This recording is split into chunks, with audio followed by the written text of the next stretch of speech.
మంచితనం మానవత్వానికి ఎలాలు లేవని కర్ణాటక ప్రజలు నిరూపించారు.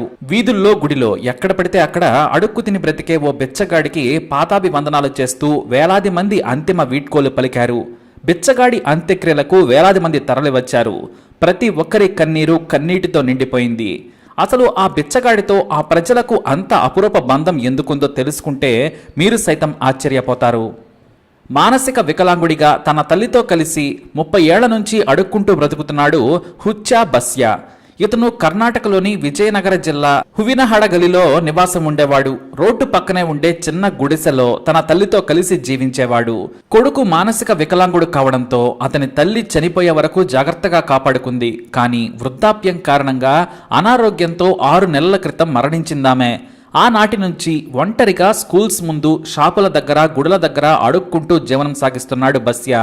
ఇతని పేరు హువినహడగలిలో ప్రతి ఒక్కరికి తెలుసు. అంతేకాదు ఈ పట్టణంతో పరిచయం ఉన్న ప్రతి ఒక్కరికి బస్యా కూడా తెలుసు. ఎందుకంటే ఇతను ఎదురు పడితే మంచి జరుగుతుందనే పేరుండేది. ఇక తాను అడుక్కుంటే ₹1 తీసుకుంటాడు. ఎక్కువ ఇచ్చినా కూడా తిరిగిచ్చేస్తాడు. బ్రతిమిలాడి ఇచ్చినా సరే నాకు వద్దని చెబుతాడు. మానసిక వికలాంగుడైనా కొన్ని విషయాలను అర్థం చేసుకుంటాడు. అలాగే బస్యకు ₹1 ఇస్తే మంచి జరుగుతుందని అక్కడి ప్రజలకు నమ్మకం. కొంతమంది కావాలని ఎక్కువ డబ్బులు ఇచ్చి అతను తిరిగి ఇచ్చే డబ్బులతో అదృష్టం కలిసి వస్తుందని నమ్మేవారు. అలా తీసుకుంటే అంతా మంచే జరుగుతుందని గొప్ప నమ్మకం. అందుకే పట్టణంలో ఎవరూ ఏ పని మొదలుపెట్టినా గుడిలో దేవుడి కంటే ముందే బస్యను కలిసేవారు. అతనికి ₹1 ఇచ్చి మంచి జరగాలని కోరుకోమని అడుగుతారు. డబ్బులు ఎక్కువ ఇస్తే తీసుకోడు, కానీ భోజనం బట్టలు మాత్రం స్వీకరిస్తాడు. ఆయన ఒప్పుకోవాలే గాని లగ్జరీగా బ్రతికే ఏర్పాట్లు చేసే ఆయన అభిమాన భక్తులు కూడా ఉన్నారు.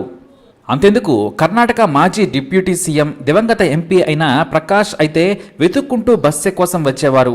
ఎన్నికల ప్రచారం మొదలుపెట్టిన, తన ఇంట్లో ఫంక్షన్ జరిగినా బస్య దగ్గరకు వచ్చి ₹1 ఇచ్చి వెళతారు.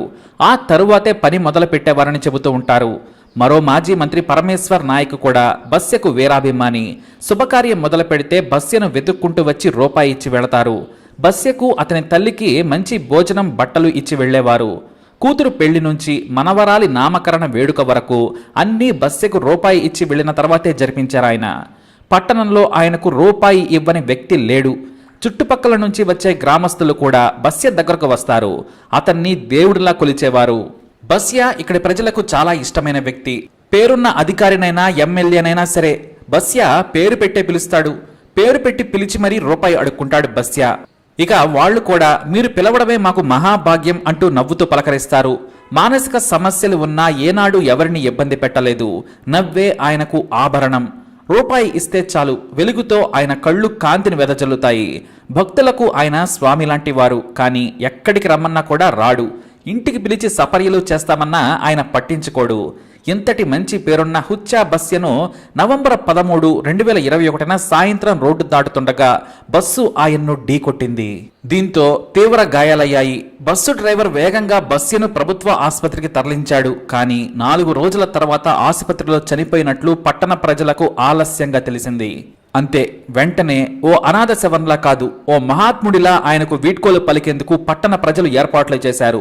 విరాళాలు సేకరించి పట్టణమంతా బస్య ఫోటోలు, ఫ్లెక్సీలు ఏర్పాటు చేసి శ్రద్ధాంజలి ఘటించారు. ఆయనకు ₹1 ఇచ్చిన ప్రతి వ్యక్తి చేతులెత్తి మొక్కారు.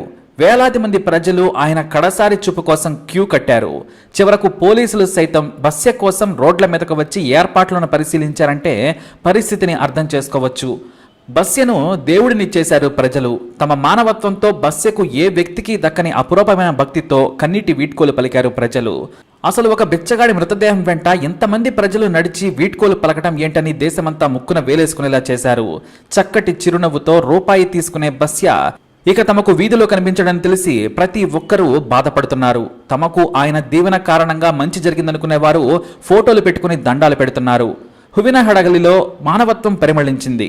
దాని తాలూకా పరిమాణాలు దేశ నలుమూలలా తాకాయి. మరి హుస్యా బచ్చా అతని తల్లి ఉన్నంత వరకు అతడిని కాపాడుకుంది.